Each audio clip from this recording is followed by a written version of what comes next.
In the year of our founding, Harriet Tubman rode south to north, conducting slaves to freedom. Elizabeth Cady Stanton rode east to west, working for women's suffrage. Abraham Lincoln rode McLean to Macon counties for the 8th Judicial Circuit, and Methodist minister Peter Cartwright rode a circuit too, preaching revival and abolition of slavery, stopping along the way in Bloomington to become one of the founders of Illinois Wesleyan. 167 years later, we now gather, heirs of their dream, beneficiaries of their vision. May this Founders' Day celebration remind us of our mission to battle the persisting inequalities of our day, to agitate for what is just, to argue for what is true, and claim our incalculable responsibility to the great wave of students, faculty, and staff, citizens, immigrants, refugees alike, who will be the future heirs of this hallowed, historied place. You may be seated.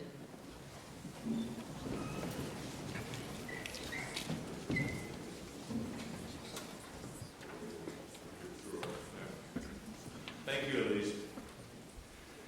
We're here today to celebrate the vision of our founders. Taken literally, that vision is very much a product of an earlier time. You may have seen this inscription on the west gates of campus. We stand in a position of incalculable responsibility to the great wave of population overspreading the valley of the Mississippi. Destiny seems to point out this valley as the depository of the great heart of the nation. From this center, mighty pulsations for good or evil must in future flow, which shall not only affect the fortunes of the Republic, but reach in their influence other and distant nations of the earth.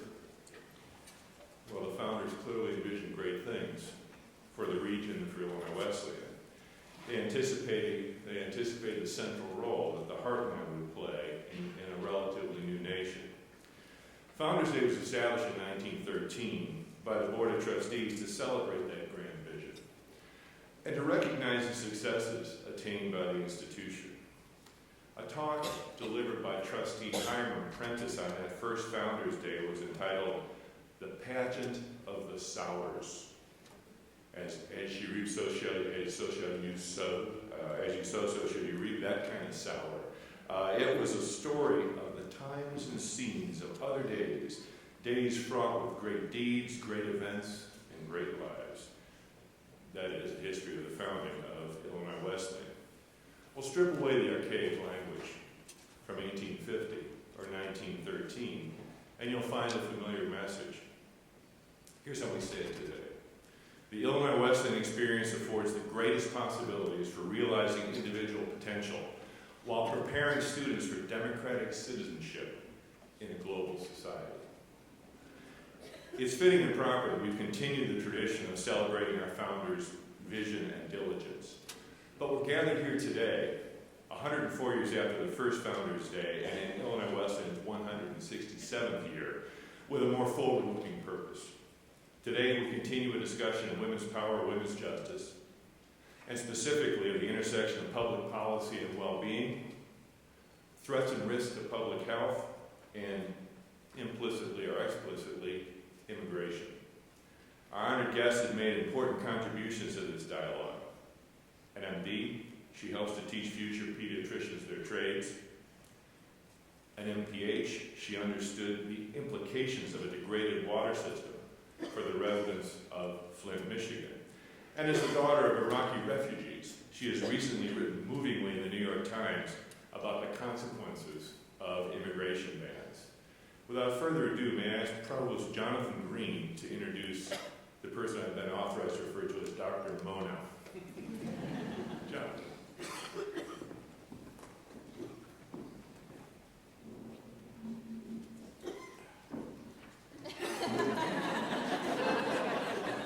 One size doesn't fit all.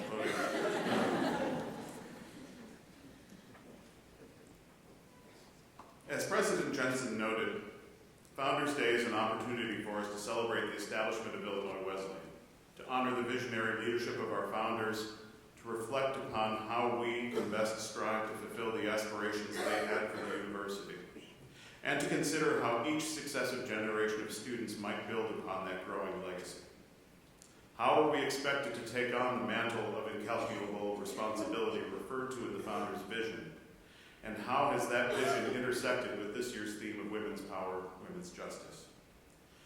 I fear that our tagline treatment of this theme may be desensitizing us to the primacy of these issues in our contemporary world. How have inequities in the status of women worldwide persisted into the 21st century? In last week's Eckley lecture, economist Jenna Vandermeulen-Rogers showed us the progress women's earnings have made in recent decades, but that progress still leaves the mean earnings of women nearly a quarter behind men in the United States, a nation where the educational attainment of women is now meaningfully greater than men. Illinois Wesleyan admitted its first female student, Hanna-Attisha, in 1870, and hired its first female professor in 1873. In 1879, Marietta Brown Reed Shea became the first woman graduate of Illinois Wesleyan's law school. And I should note that she was at the top of her class. These were all progressive points of pride in our history, but over 140 years later, we still have significant male majorities in our administration and board, and among our faculty, the average service load of women exceeds that of men. As Dr. King said on our campus, we've come a long way, but we have a long way to go. Women have exerted remarkable power in effecting social change in most of our communities, domestic and international. It is women who hold our families together, and it is women who perform countless acts of uncelebrated heroism to keep our communities moving slowly forward toward conditions of social equality and fundamental human justice. But what does it mean to have a just society? The great Roman orator Cicero declared, "The foundations of justice are that no one should suffer wrong, then that the public good be promoted." In other words, justice cannot be the product of a Machiavellian compromise that allows us to ignore the rights of some to promote the status of others. Or as Coretta Scott King stated, freedom and justice cannot be parceled out in pieces to suit political convenience. I don't believe you stand for freedom for one group of people and deny it to another. Throughout history, some people in power have misjudged the consequences of supporting a two-tier or multi-tiered society that values privilege over equality and ignorance over justice. How many times can we as educated citizens allow people in positions of power to threaten the rights of our neighbors because of where they were born? How many times can we allow people in positions of leadership to devalue our neighbors based upon their race, ethnicity, or faith? How many times can we allow those in power to jeopardize the rights of our neighbors based upon their sexual orientation? And how many times can we allow leaders or anyone to demean our neighbors based upon their gender? As Frederick Douglass wrote, the American people have this lesson to learn, that where justice is denied, where poverty is enforced, where ignorance prevails, and where any one class is made to feel that society is an organized conspiracy to oppress, rob, or degrade them, neither persons nor property will be safe. As a people, we've often failed to learn the lessons of our history, but we have the ability to be that change we wish to see in the world. We must be willing to speak truth to power. As Sojourner Truth appropriately said, truth is powerful and it pervades. There are no alternate truths, but it is truth that gives us the power to achieve justice. There's no better confirmation of this than the work of today's speaker, who has quickly become an exemplar of speaking truth to power as an advocate for those whose voices could not be heard. In a press conference in September 2015, Mona Hanna-Attisha announced that blood lead levels in the children in Flint, Michigan had doubled after the water source had been switched from the Detroit River to the Flint River the previous year. Dr. Hanna-Attisha sought data from the state of Michigan, and when she did not receive them, undertook her own research using electronic medical records. Because there were critical health implications, she took a significant career risk and held the aforementioned press conference before her research had been peer-reviewed. In the face of strong opposition from environmental and medical leaders in Michigan, Dr. Hanna-Attisha maintained her position, which was soon confirmed by other research. Her courage and perseverance has led to significant efforts to mitigate the effects of lead exposure to the inhabitants of Flint. More recently, Dr. Hanna-Attisha has become a leading voice in the effort to curtail the marginalization of immigrant populations and international students in the United States. As a university proud to have over 10% of its students and faculty from other countries, we are grateful for these efforts. Please join me in welcoming a woman who has sought justice through the power of absolute truths, Dr. Hanna-Attisha.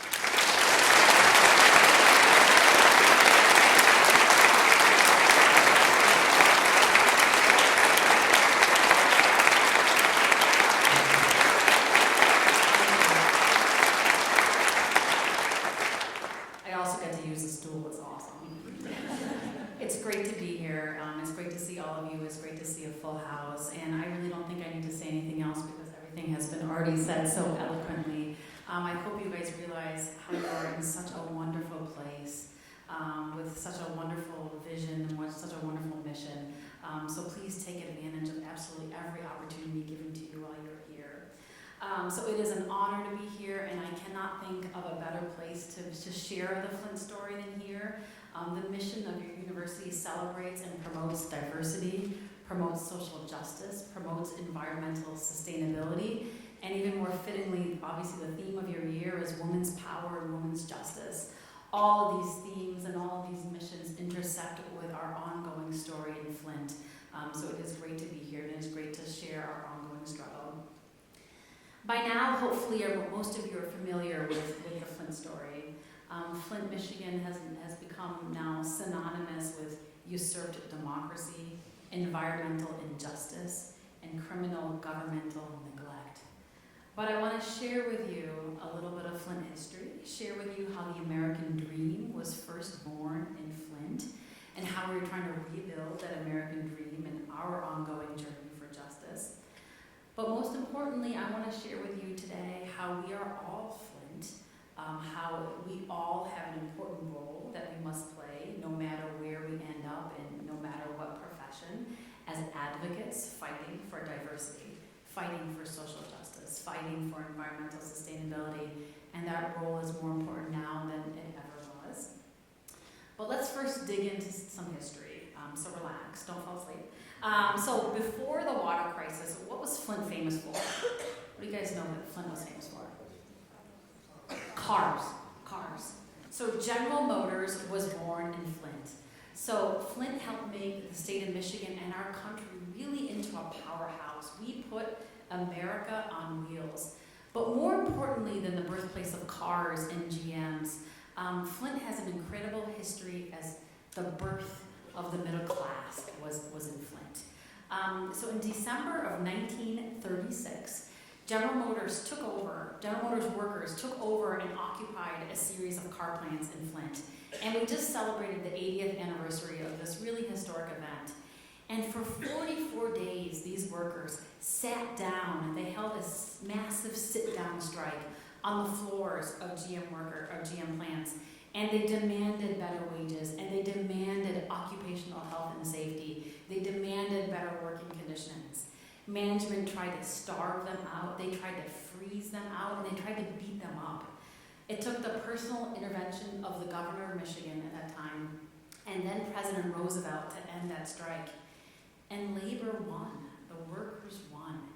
And their union, the UAW, was recognized. And for the first time, working people had access to the American dream, to a middle-class life, living wages, housing, healthcare, great schools, benefits, a pension. And this amazing deal was called the Grand Bargain. And it was a great deal. These wages, these fought-for wages, informed wages across the country for decades. And I don't want to exaggerate because Flint's prosperity was not shared equally by all its residents. The auto plant jobs were segregated, so were the schools and the neighborhoods. And those plants spewed tons of toxins into the environment, poisoning everyone, but especially the poor and the brown. But even so, Flint was something special, hailed as one of America's great industrial cities, a promised land in the Great Migration North, and for immigrants all over the world. At one point, Flint had the highest per capita income in the nation. The highest salaries were in Flint, Michigan, and we had some of the best public health indices in the country.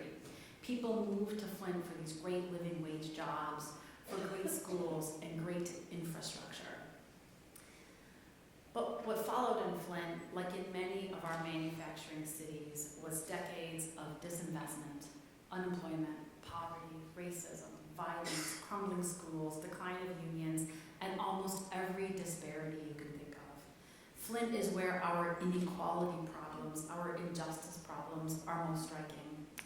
We have a 60% childhood poverty rate. We have one of the most violent crime rates in the country. The military special op medics, the Army Rangers, Navy SEALs, they train in Flint because it's essentially a war zone on our streets. Before the water crisis, we were treating kids with lead poisoning because of retained bullets that were left inside their body. We have no grocery stores. We are a shrinking city. 2014 was the first time that our population dipped under 100,000, which also exacerbated this water crisis. And this all culminates into the ultimate disparity. The people who live in Flint have a 15-year less life expectancy than people who live in a neighboring zip code. 15 years. This is no one's dream. And in 2011, our city was almost bankrupt, and our governor took over local government by appointing an emergency manager. And the right of every American to have a say over their local government was taken away by Flint residents overnight. Democracy was usurped. And the emergency manager's job was austerity, to save money, no matter what the cost. And they severed a half-a-century relationship with Detroit Water. For over 50 years, we had been getting water from Detroit, fresh, pre-treated Great Lakes water, and instead we started drawing water from the local river. But the Flint River water was not treated properly. It was missing an important ingredient called corrosion control. It's like a medicine that you put in the water treatment to prevent the pipes from corroding. And in the water engineering world, this is like a no-brainer, like, you have to have corrosion control. So the extreme austerity that caused this crisis was a continuation of decades of infrastructure and public health disinvestment. And that's not just happening in Flint, that's happening throughout our country. And I want to reiterate that the Flint story is not a story of a docile public. The heroic people of Flint, they raised their voices. And even our Flint kids raised their voices. And they raised their jugs of brown water, discolored water. But this poor, predominantly minority city had lost democracy, and those voices were ignored. For 18 months, the people of Flint were literally told to relax while they were drinking this contaminated water. And at the same time, General Motors, which still has a presence in Flint, was allowed to leave the Flint River water and switch back to the Detroit water because it was corroding their engine parts. So think about this. This water was corroding our engine parts, but it was okay for our children to drink. And mind you, we were drinking contaminated water in a city that is literally in the middle of the Great Lakes. So any Michiganders here? Anybody Michigan? Well, there's some Michigan folks. So tell me where you're from. Like you point to where you're from. Awesome. I see Detroit, maybe Monroe, and our UP. I think somebody's from the Upper Peninsula. So we often forget about the Upper Peninsula. So this is Michigan. We use the hand or the mitten state because we're surrounded by the Great Lakes. So we are literally surrounded by the largest source of fresh water in the world. 20% of the fresh water in the world is here in the Great Lakes. And here's Flint. So we are literally in the middle of the Great Lakes. So it turns out that the untreated Flint water was 19 times more corrosive than the Detroit water. And this corrosive water created a perfect storm for lead to leach out of our plumbing. And this shouldn't have been a surprise. Like I told folks earlier this morning, plumbing actually means lead. The elemental symbol for lead is Pb, plumbum. So it means plumbing. It was always in our plumbing. The Romans used lead to build their aqueducts. And we were suddenly slow as a nation to get rid of lead from our plumbing, even when we knew of its dangers. Lead wasn't restricted from our piping, our service lines, until 1986. And lead wasn't restricted from some of our brass fixtures until 2014. So in Flint schools, we've had to replace all of our fixtures that had to have been built or produced after 2014. So this is why almost every week we are hearing about more cities and more schools that are finding lead in their water because there's lead in all of our plumbing. And when a pediatrician hears the word lead, we kind of freak out. We know what lead does. It's probably one of the most well-studied neurotoxins. It's potent, it's irreversible, It impacts cognition and behavior, how we think and how we act. It's been linked to criminality. It has these life course damning consequences. There's even been research on the epigenetics of lead, how your environment impacts your genetics. And they found that moms exposed to lead, you can see those DNA changes in their grandchildren. We always knew it had multi-generational consequences, but here are the DNA findings that it also has multi-generational consequences. And we now have also learned from science that it's the smallest amounts of lead, the lowest levels of exposure, the first increments of exposure that can cause tremendous damage to cognition and behavior. So science has taught us that there is no safe level of lead. And I want to also reiterate that this is not just a Flint problem. Our kids in Flint already had higher rates of lead exposure, just like our kids in Detroit and Chicago and Philadelphia and Baltimore. Our country's most vulnerable children are already burdened with higher rates of lead exposure, as well as every other type of toxic stress. And all of these threaten their futures. So it is an environmental, it is a social injustice. Many people have gone so far as to call lead poisoning environmental racism. And in Flint, that injustice only widened. And when I heard about the possibility of lead in the water, my role as a clinician, as a pediatrician, quickly turned into a researcher. I knew that I had to have data in my pocket, and this was not rocket science research that we did. We just went back in time and looked at lead levels before the water switch and compared them to lead levels after the water switch. And we already had the data because we're mandated by Medicaid, which is public insurance, to check children's lead levels at the ages of 1 and 2.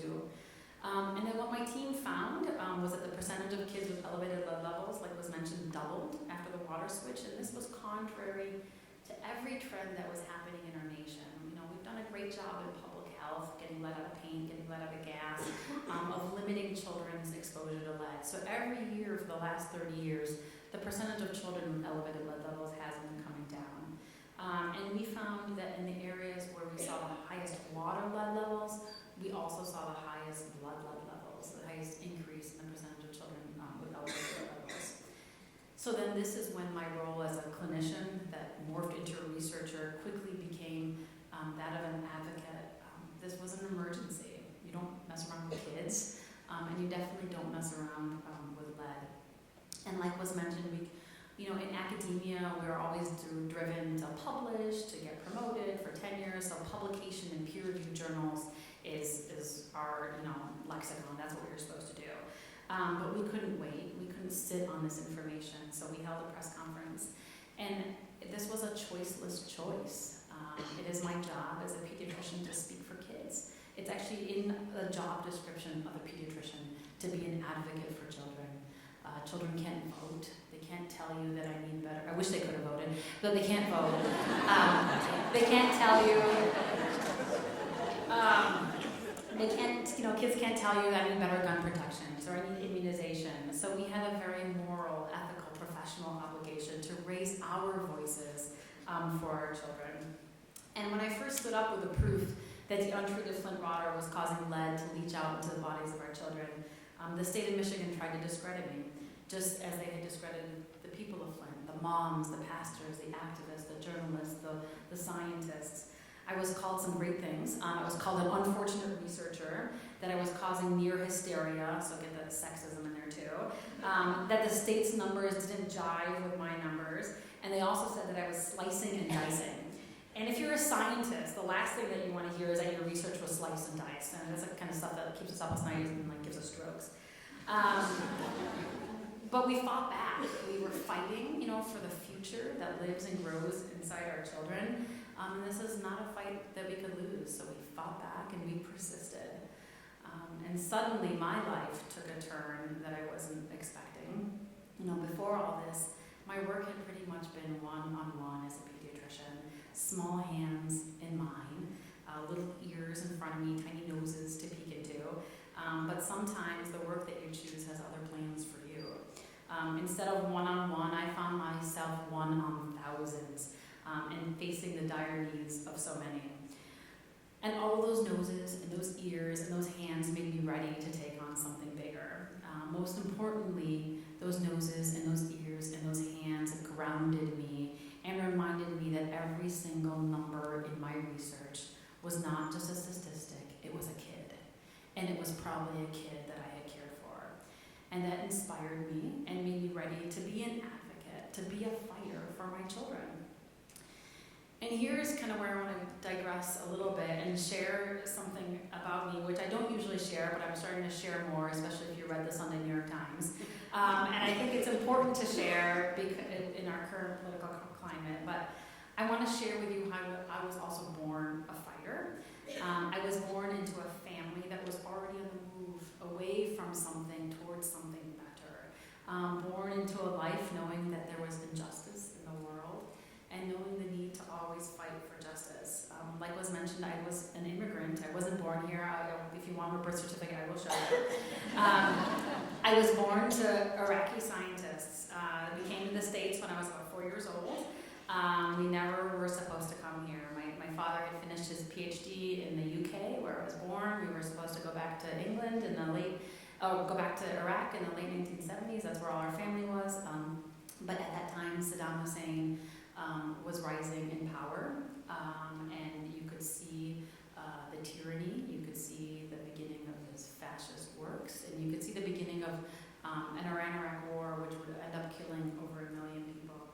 My parents saw, and they saw this, they feared this. We had gone back home several times, and maybe they had this incredible foresight to look ahead and see the country slow and bloody spiral into over 35 years of anarchy and demise. So we came to this country basically as refugees from one of these banned countries right now. And we were welcomed very much into the fabric of this country.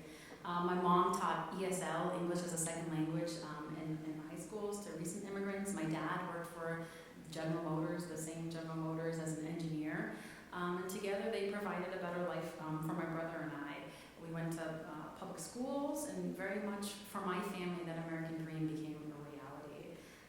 And it is very much through these everyday grateful immigrant eyes that I was driven to a life of service. That very much drove me to do the work that I do, to be in Flint and to be a fighter. But the America that I woke up in this morning has changed a lot since I was a little girl. And some things haven't changed at all. People are still running to America. They're at least trying to run to America. It is still the epitome of prosperity for the entire world, the richest country that ever was and ever has been. But there are two Americas. The America I was lucky to grow up in, and the America that I see in my clinic every day. And I have seen things I wish I had never seen, things that you run from, not toward, things that would never be part of any nightmare, let alone a dream. And for too many people, this nightmare is taking place right outside our front doors. But this nightmare has to be our nightmare. As MLK said, we may have all come here on different ships, but we are all in the same boat. And this begins our story of healing and hope in Flint. We are working towards hope. We are writing prescriptions for hope. From the moment that we proved that lead was increasingly in the bodies of our children, our focus shifted to tomorrow. How do we best preserve the tomorrows of our children? We're working to build a model public health program, wrapping our children with evidence-based interventions to promote their development and to mitigate the impact of this exposure. Family support, home visiting, early literacy, universal preschool, school health, nutrition access, and health care. Investing in our kids, especially our youngest and our most vulnerable. And these are obviously things that all children need. And I'm going to bring back Frederick Douglass. So he's a recently reincarnated, so I don't know if you heard, so he's recently reborn, abolitionist who lived over 150 years ago. And I think he said it best, and this is really a motto of all of our work. He said, it's easier to build strong children than to repair broken men. And in a city, in Flint, in a city that used to build really, really strong cars, we are now building really, really strong kids. But to truly fix Flint, and Flint's everywhere, it will take rebuilding that American dream. Because the most important medication that we can prescribe for our families is to lift them out of poverty as we strive for equity, for justice, and for opportunity. And it's not just an economic labor issue, it is a public health issue. It is very much an American dream issue. We are not naive. We know that not all of the manufacturing jobs are going to come back. But in this new economy, an economy that is based on healthcare and education and recovery, it must also be an economy that recreates that grand bargain between labor and capital. A renewed focus on living wage jobs will help us create economic prosperity, not just in Flint, but everywhere. Because the most important things that we can, one of the most important things that we can do for our kids is really living wage jobs for their families. And this is where Flint's struggle really is everyone's struggle. There are towns like Flint everywhere, from the Rust Belt to southern textile and furniture manufacturing towns to coal country and beyond, where children are waking up to that same nightmare of inequity and injustice. And when you are born into a situation stacked against you, like poverty, every little thing, sometimes it's things as simple as a meal or a glass of clean water, can be a fight.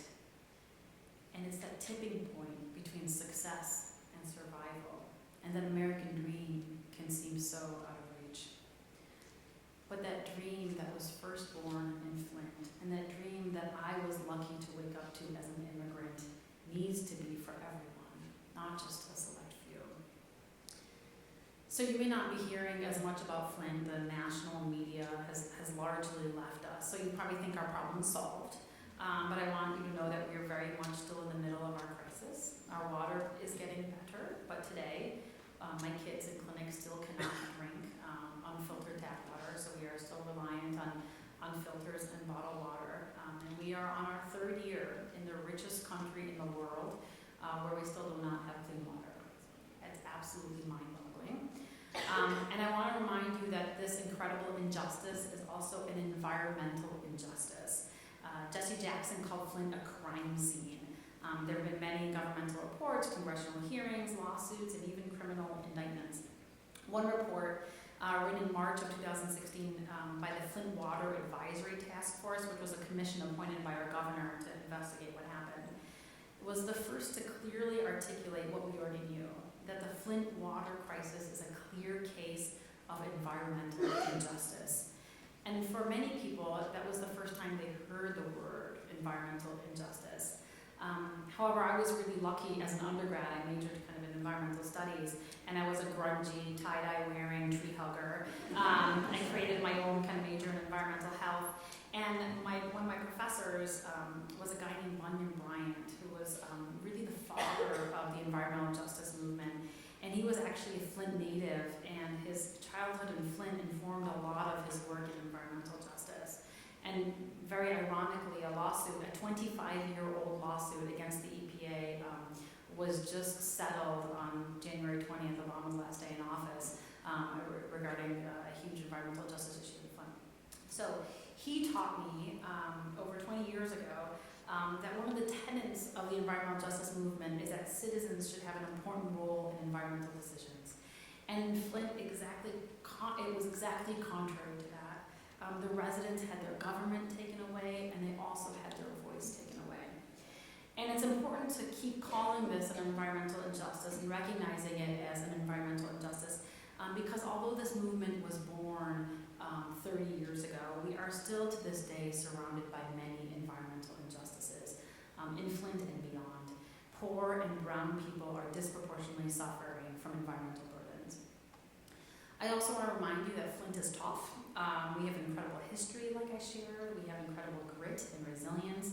And in years and decades to come, I really hope to share that how through our voices and through our collective action, we were able to proactively and positively invest in our children, how that investment helped rebuild that American dream that was first born in Flint, and that American dream that we need to all be fighting for every day for everyone.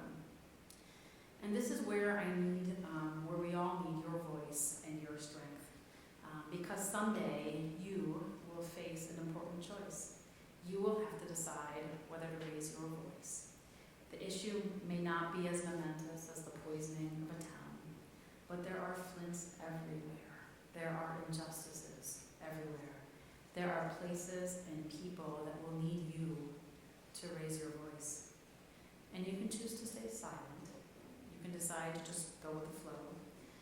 And that's probably the easiest easiest choice for you, socially, economically, politically, academically. And trust me, it is hard to raise your voice. It's scary, heart rate goes up, you stop sleeping, there's a knot in your stomach that doesn't go away. But I urge you, do not fear being the dissenter. Whether you are fighting big or small injustices, raise your voices.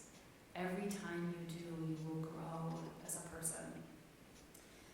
In 1967, exactly 1 year before he was assassinated, and about 1 year after he came to visit this university, Martin Luther King had a choice to make. He was 12 years into raising his voice and fighting for civil rights.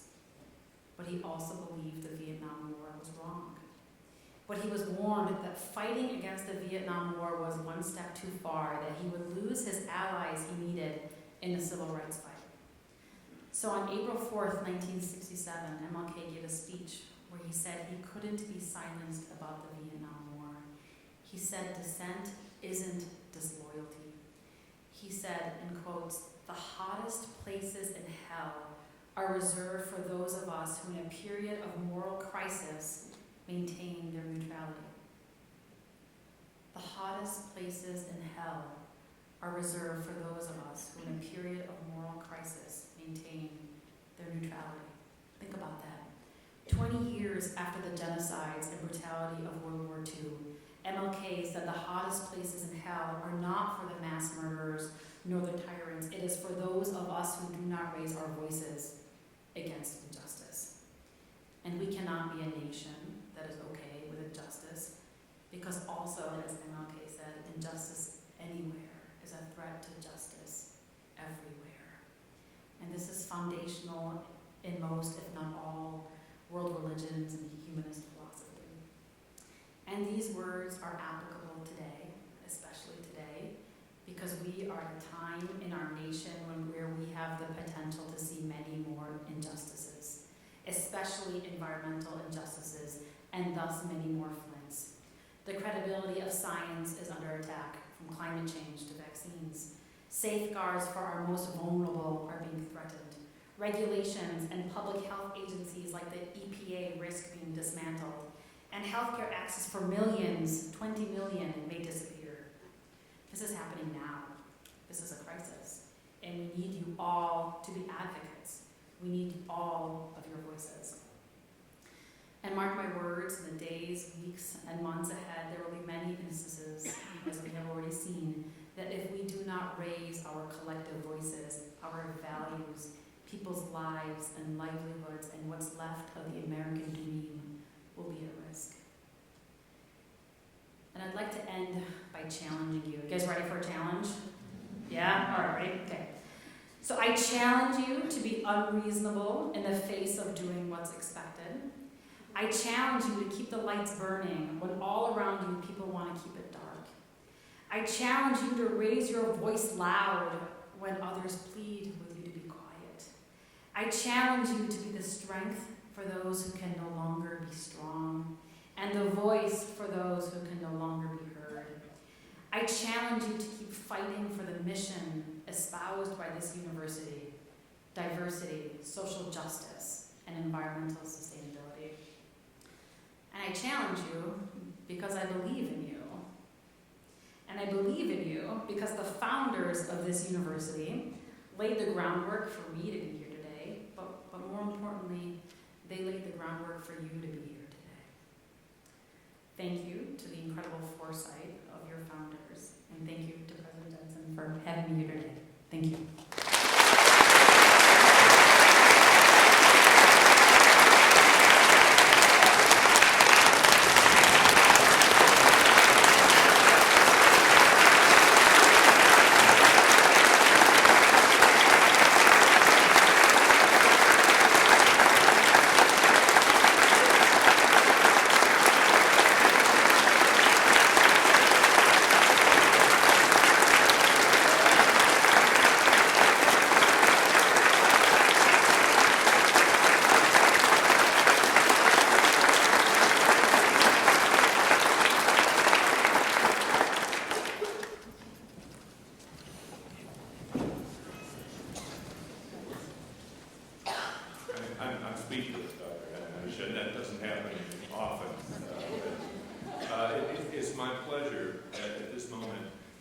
invite Sarah Caligari to the podium to lead us in the singing of the alma mater. Sarah.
Sarah, thank you so much for leading us through that.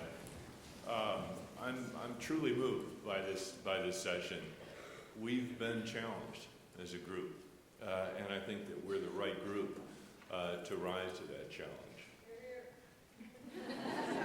And I think there's very little more we need to say except to say thank you one more time, Dr. Moon.